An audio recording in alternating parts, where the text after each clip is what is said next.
A cold October night in 1216. Inside the damp, stone walls of Newark Castle, a single torch flickers, its smoke curling through the air like the breath of something dying.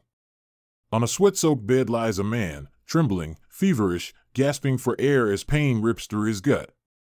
The stench of rot fills the room. The sound of distant rain mixes with his groans. But this is no nameless sufferer. This is the King of England. A man once crowned in gold and glory, now reduced to filth and agony, his body literally tearing itself apart. Chroniclers said his insides seemed to burst outward. And maybe they weren't wrong. Because the poison killing him didn't start in his stomach. It started years earlier, in his heart. He was a king who betrayed his brother, starved his enemies, fought his own church, and taxed his people until they bled. A man so hated that even centuries later, no royal family ever dared name their son after him again. But here's the twist: this disgusting, humiliating death didn't end his story. It saved his kingdom. Because from the wreckage of his rule, from the filth, the treachery, the diarrhea, and the downfall, rose one of humanity's greatest ideas. That no man, not even a king, is above the law. This is the story of John Lackland, the king who died from explosive diarrhea and accidentally gave birth to liberty itself. It was October, 1216. Cold rain lashed against the walls of Newark Castle, a fortress hunched beside the River Trent like a wounded beast. The wind moaned through its towers, carrying the smell of wet stone, smoke, and something darker, the unmistakable sweetness of decay. Servants moved in silence, their footsteps muffled on the damp floors, whispering prayers no one believed would be answered. Inside one of the upper chambers, a single torch sputtered. Its flame trembled over rough walls slick with moisture. On the bed, a man lay twisted in agony. Sweat poured from his skin, his breathing came in short, ragged bursts. The sheets beneath him were soaked through, not with water, but with blood and bile. That man was not a prisoner, not a peasant, not a soldier dying from some forgotten war. That man was John Lackland, King of England, Lord of Ireland, Duke of Normandy, Count of Anjou, the ruler of an empire once stretching across 2 kingdoms and 2 seas. And yet here, in this lonely room, he was reduced to nothing more than flesh and suffering. The attendants kept their distance, terrified of both the disease and the man himself. A few priests knelt nearby, murmuring Latin prayers over the sound of his groans. A physician whispered the word flux, the medieval term for dysentery, a violent infection that shredded the intestines and drained life from the body, one convulsion at a time. Every few minutes, the king cried out, clutching his abdomen, his fingers digging into his skin. His lips foamed, his eyes rolled toward the ceiling as if searching for mercy that would never come. One servant tried to open the shutters for air, but the wind howled in and blew out the torch. For a moment, there was only darkness, and the sound of the king's breath rasping like a broken bellows. In that darkness, memories flooded him. He saw the face of his father, Henry II, the brilliant, fiery king who ruled half of Europe.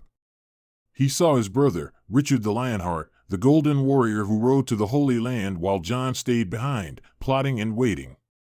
He saw the faces of those he destroyed, barons stripped of their lands, children taken hostage, the nephew who had vanished in his custody. He tried to speak, to ask for forgiveness, but his voice broke into a whimper.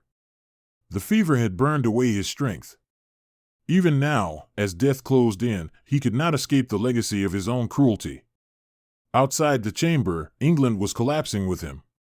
His once mighty empire was gone. Normandy, Anjou, Maine, all lost to the cunning French king Philip II.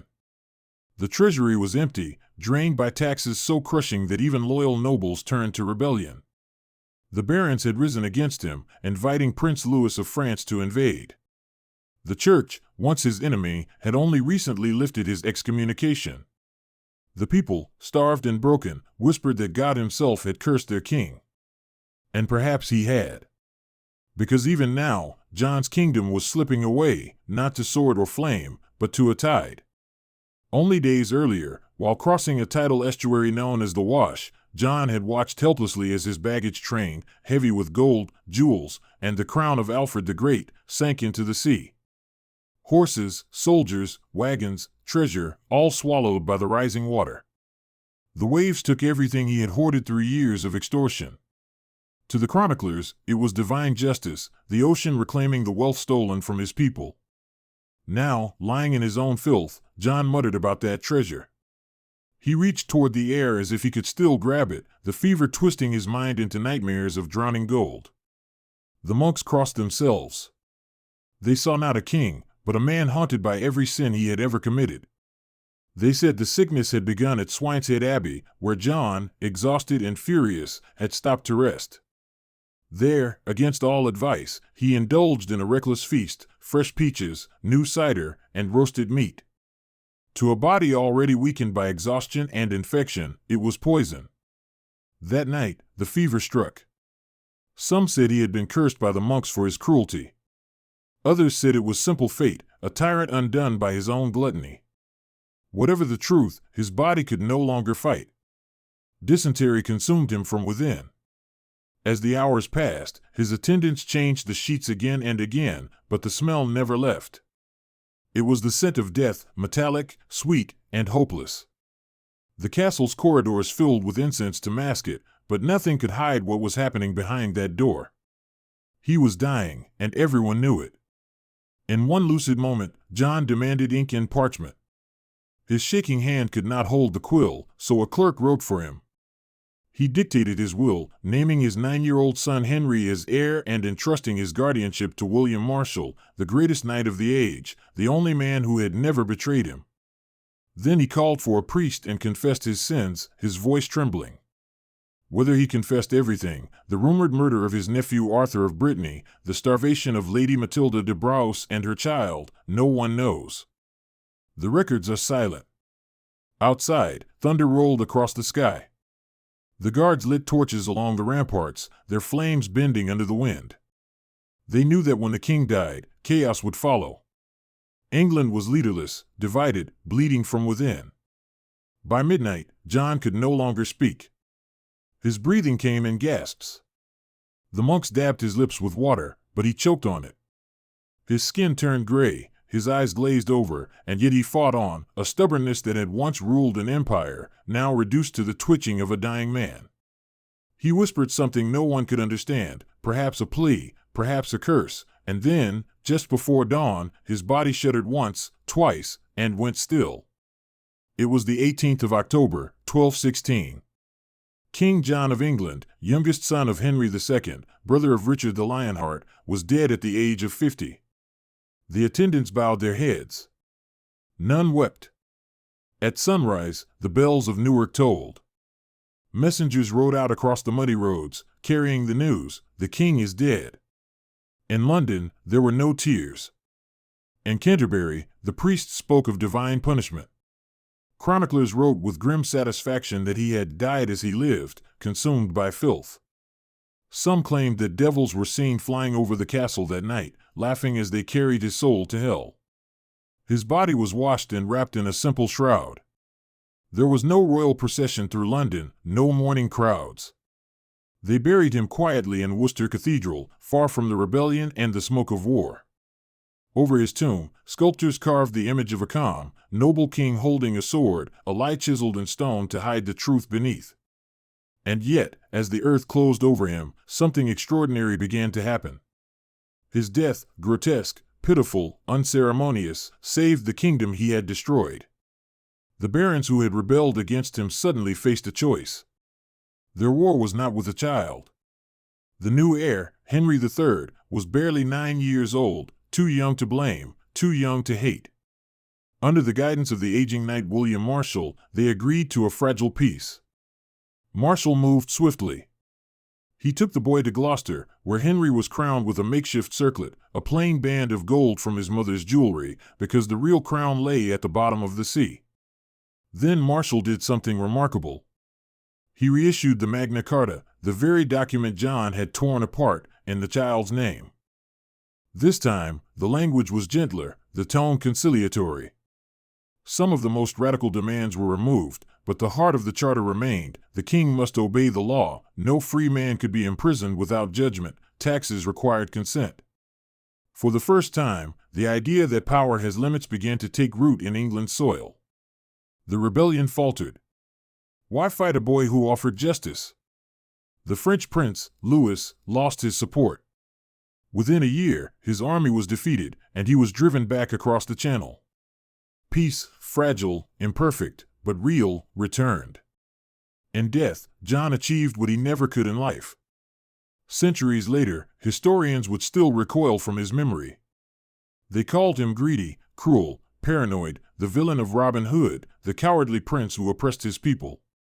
And yet, beneath the weight of that hatred lies an irony so deep it feels almost divine.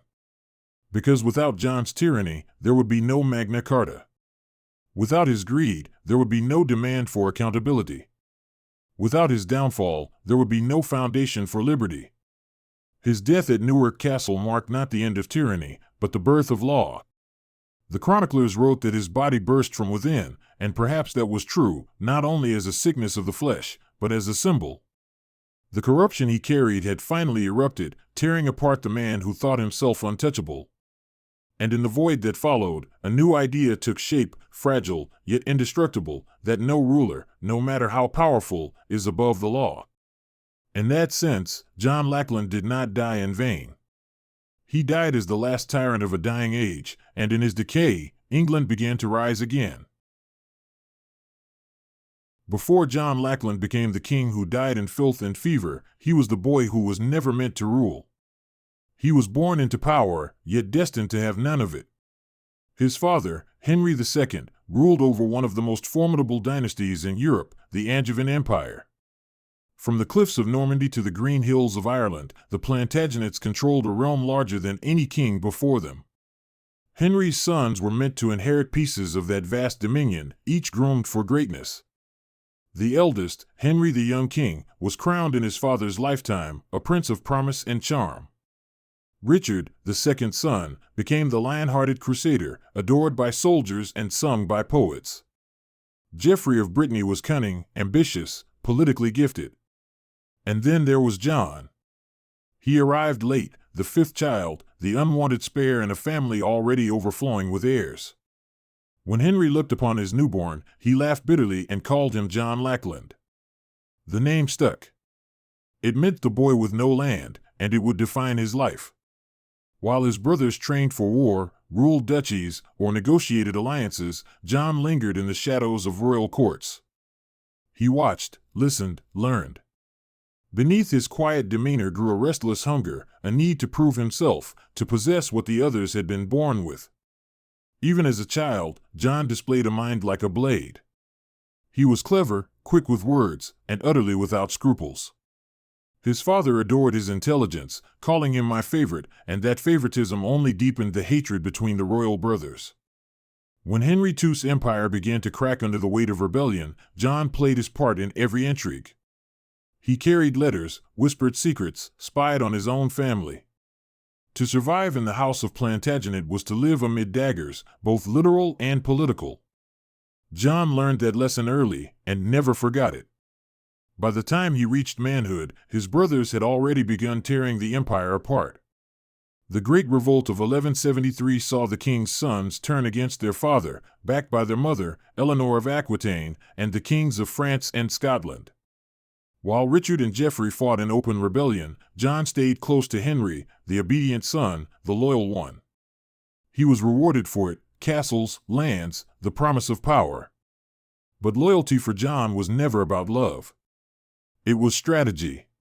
He had learned that family ties meant nothing when crowns were at stake. And so, when the moment came to betray, he would do so without hesitation. When his father died in 1189, broken by years of conflict and despair, his empire passed to Richard the Lionheart. Richard was everything John was not: tall, fearless, magnetic. He embodied the chivalric ideal, a crusader king who wielded the sword as easily as he inspired loyalty. To the people, he was a hero. To John, he was an obstacle. While Richard set sail for the Holy Land, chasing glory in the Third Crusade, John stayed behind. England was now his brother's kingdom, but the throne, the treasury, and the crown jewels were all within reach. And John's ambition began to boil. He spread rumors that Richard had been slain in battle. He forged alliances with discontented nobles and even plotted with the French king, Philip II, Richard's greatest rival. For a time, it worked. John seized castles, raised his own banners, and began to style himself as ruler. Then came news that Richard was alive. Worse, he was on his way home. In 1192, while returning from the Crusades, Richard was captured by Duke Leopold of Austria and handed over to the Holy Roman Emperor, Henry VI, who demanded an impossible ransom, 150,000 marks of silver, roughly 3 times England's annual income. The kingdom panicked. John saw opportunity. While his mother Eleanor worked tirelessly to raise the ransom, John did everything he could to stop her. He sent bribes to the emperor, urging him to keep Richard imprisoned. He even offered to pay if the emperor would deliver Richard's body, dead or alive. When Richard learned of his brother's betrayal, even hardened warriors were stunned. But vengeance could wait. Eleanor succeeded, the ransom was paid. And in March 1194, the Lionheart returned. John's rebellion collapsed in days. The castles he had seized surrendered without a fight. Those who had joined him fled or begged for mercy. The punishment was merciful, at least by medieval standards. Richard forgave him. Publicly, he called John my dear brother. Privately, he called him something else, a child born of hell. But John's humiliation would not last forever. In 1199, while besieging a castle in France, Richard was struck by a crossbow bolt.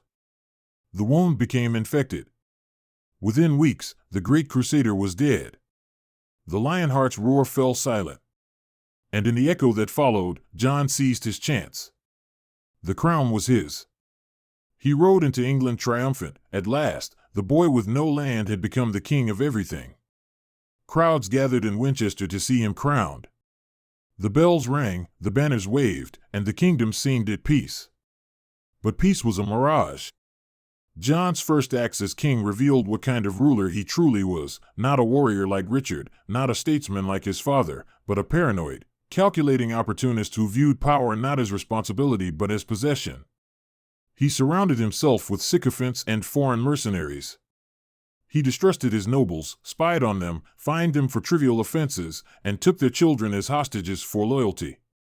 When his nephew Arthur of Brittany, the teenage son of his late brother Geoffrey, claimed the right to the throne under French law, John reacted with fury.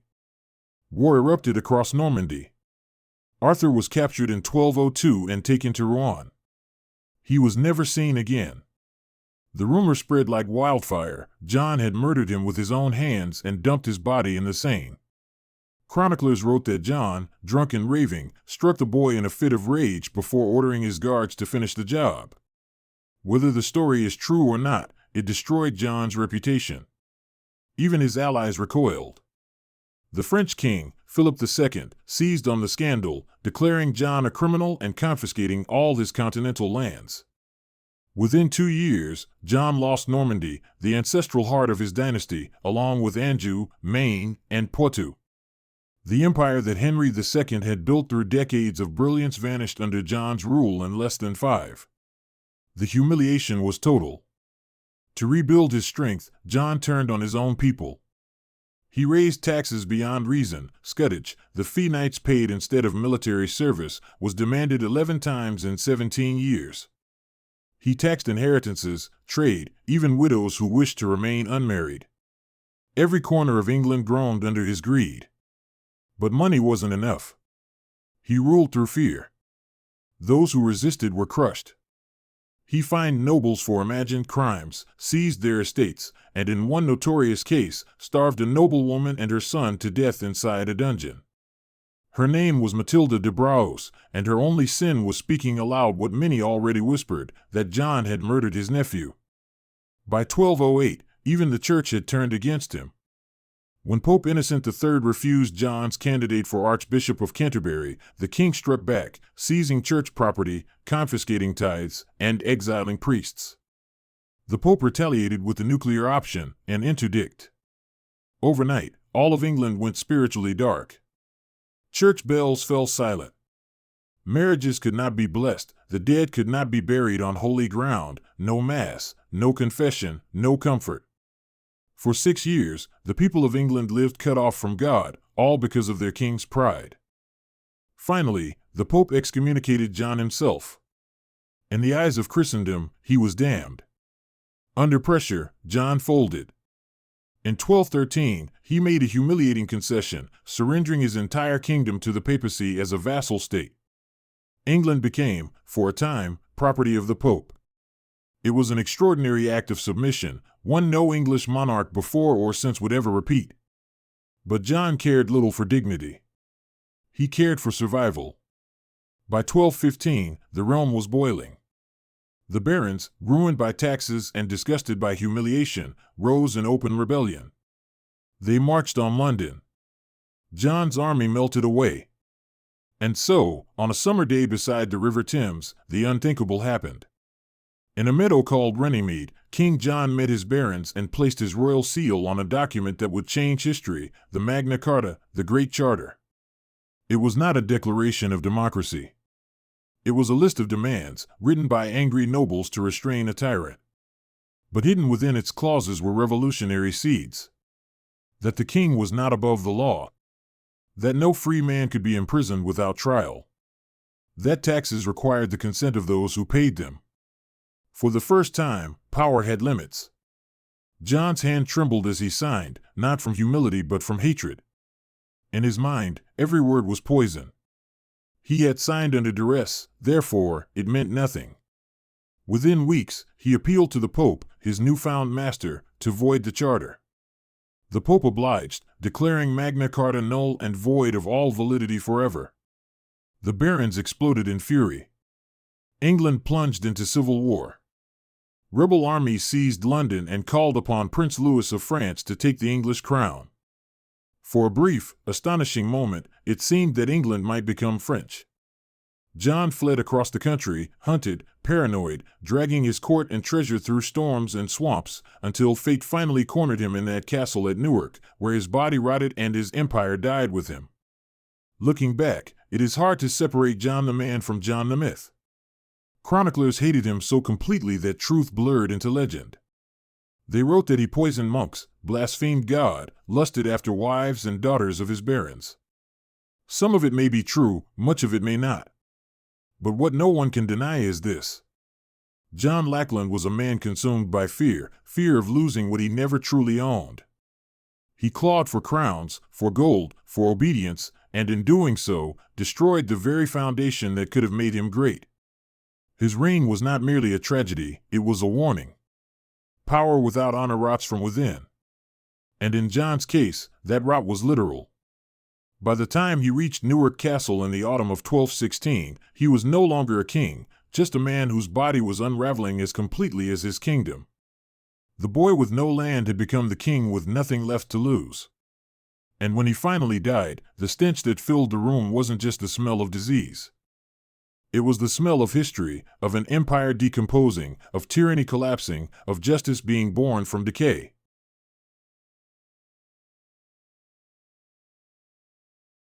When John Lackland breathed his last inside the dark chamber of Newark Castle, few mourned. To his barons, he was a tyrant. To the church, a sinner. To the common people, a curse lifted from their shoulders. Yet, in one of the strangest turns in history, his death, vile, humiliating, and lonely, became the moment England began to yield. The rebellion that had torn the realm apart was suddenly adrift. The barons had risen against John, not against his 9-year-old son. The boy, Henry, was innocent, untouched by his father's cruelty.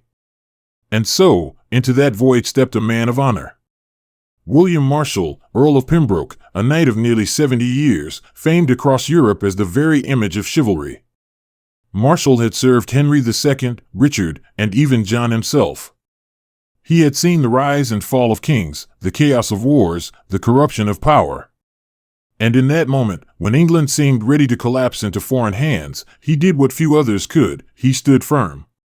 He took young Henry into his care, proclaiming him king.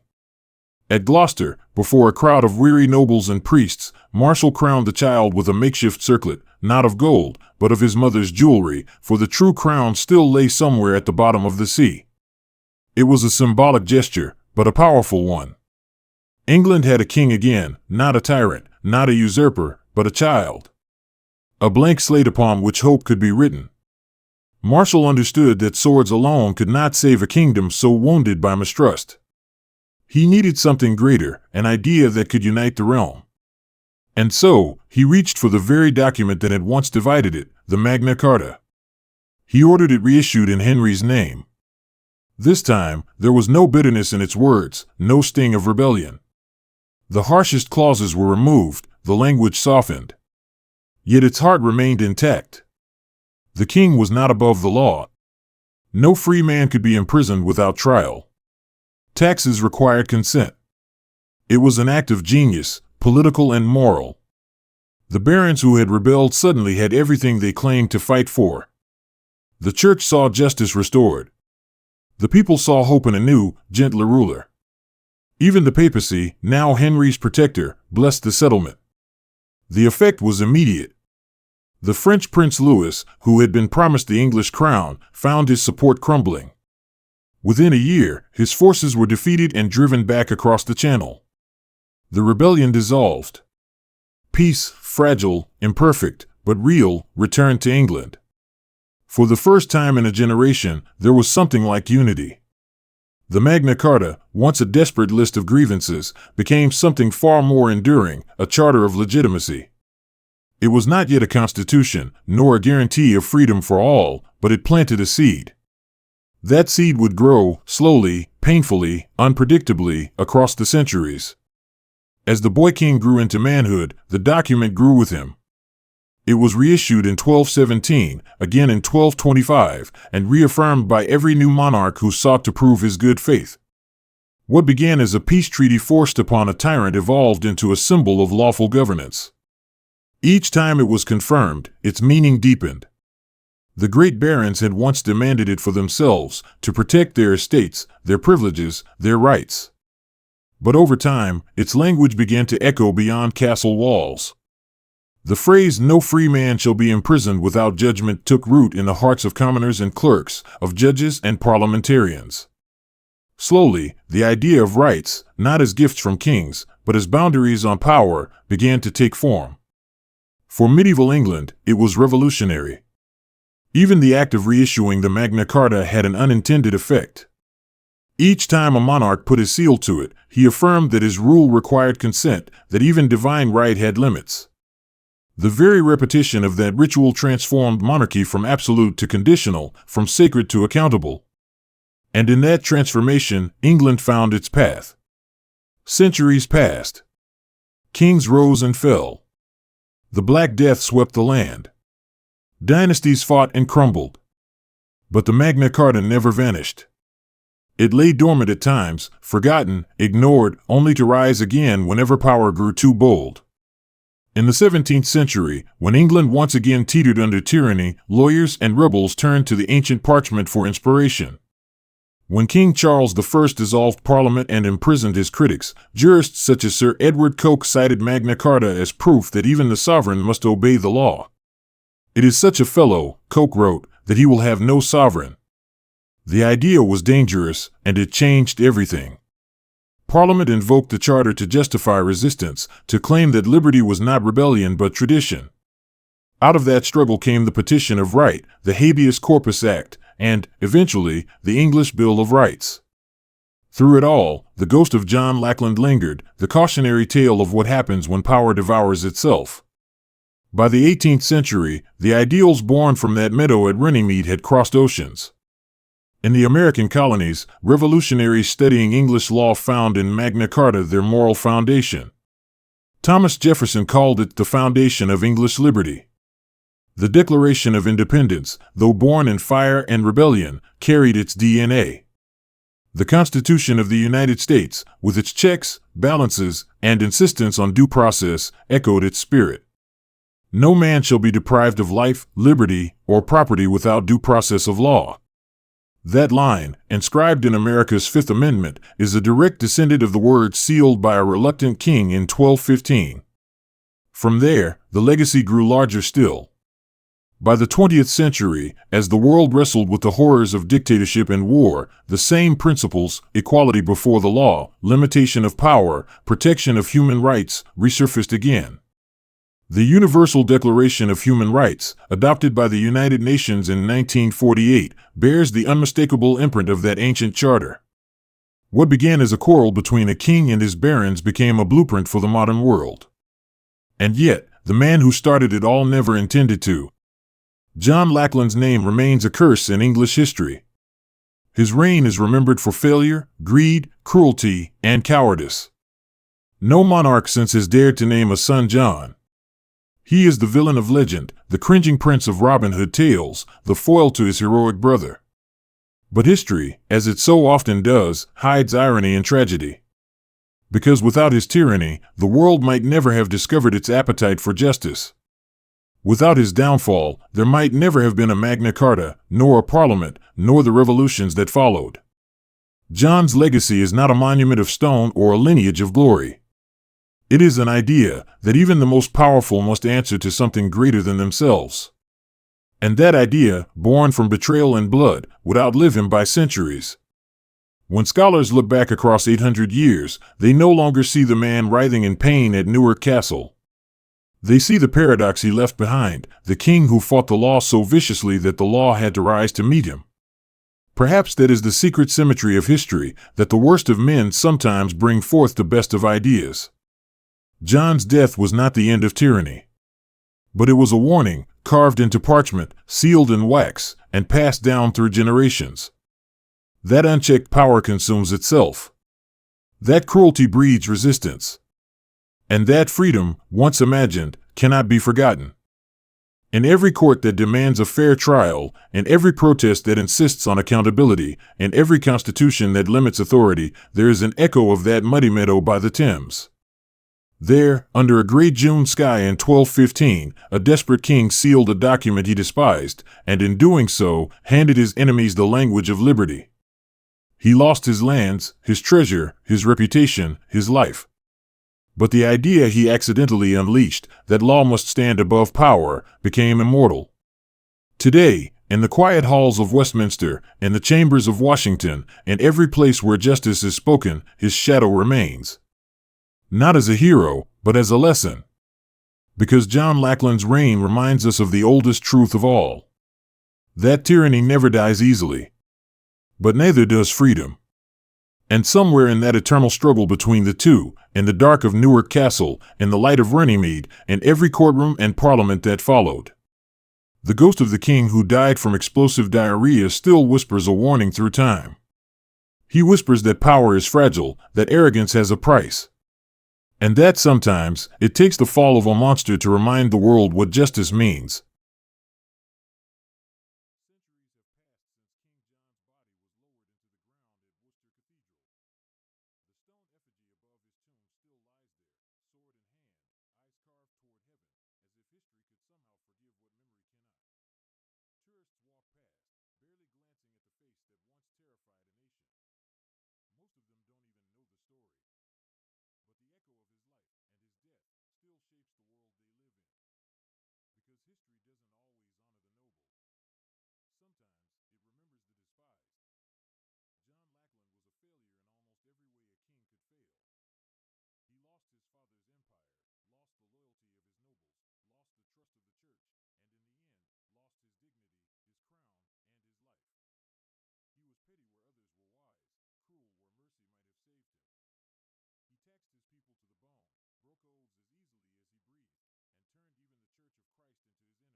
salvation comes not from the triumph of heroes, but from the ruin of villains. Civilization doesn't move forward in a straight line. It stumbles, collapses, then rebuilds itself upon the wreckage of arrogance. John's reign was that wreckage. And from it, humanity learned one of its hardest lessons. That power without restraint is the fastest path to decay. We like to imagine history as a tale of destiny. But the truth is far more fragile. Freedom wasn't born on a battlefield. It was born on a muddy riverbank. From a parchment signed by a desperate man who didn't believe a word he wrote. The meadow at Runnymede still exists. It's quiet now, green, peaceful, with only the whisper of wind through the reeds. A memorial stone stands there, placed by the American Bar Association in 1957. On it are carved the words, "To commemorate Magna Carta, symbol of freedom under law." Across the ocean, in Washington, D.C., a copy of the Magna Carta rests in the National Archives, next to the Declaration of Independence and the U.S. Constitution, as if to remind every visitor that liberty has deep, tangled roots. And one of them grows from the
grave of a king who died in filth. That irony is almost too perfect for fiction. The man who tried to crush law gave birth to it. The man who defied the church strengthened it. The man who sought to silence his people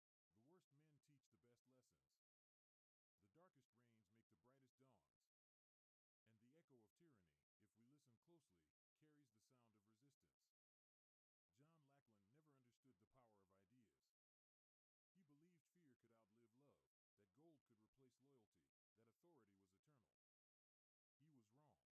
write of him, they still struggle between contempt and awe. He remains a paradox, a symbol of failure so monumental that it became a foundation. But perhaps that is the hidden rhythm of history. The worst men teach the best lessons. The darkest reigns make the brightest dawns. And the echo of tyranny, if we listen closely, carries the sound of resistance. John Lackland never understood the power of ideas. He believed fear could outlive love, that gold could replace loyalty, that authority was eternal. He was wrong. Authority rots. Gold tarnishes. Fear fades. But ideas, once spoken, once written, endure. When he lay dying in Newark Castle, trembling and delirious, he could not have imagined that his agony would become the birth cry of freedom. That centuries later, his name would be invoked not as a curse, but as a warning. Look at him long enough, and you see not a king, but a mirror. A reflection of every age that forgets the cost of power. Because every nation, at some point, births its own John Lackland. Leaders who rule by greed. Who believe themselves untouchable. Who forget that the crown is not the man. And when they fall, as they always do, history remembers not their triumphs, but the ideas that rose against them. That is the true echo of liberty. It doesn't begin with banners or armies. It begins with a whisper, no more. No more tyranny. No more blind obedience. No more kings above the law. The whisper that began at Runnymede has crossed oceans, centuries, and languages. It has taken the form of constitutions, revolutions, declarations, and protests. It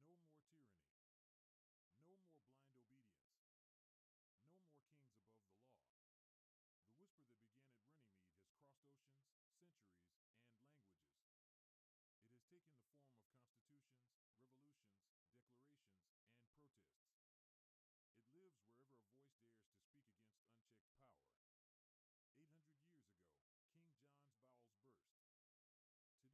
Today, his story still does, bursting through time, forcing us to remember that freedom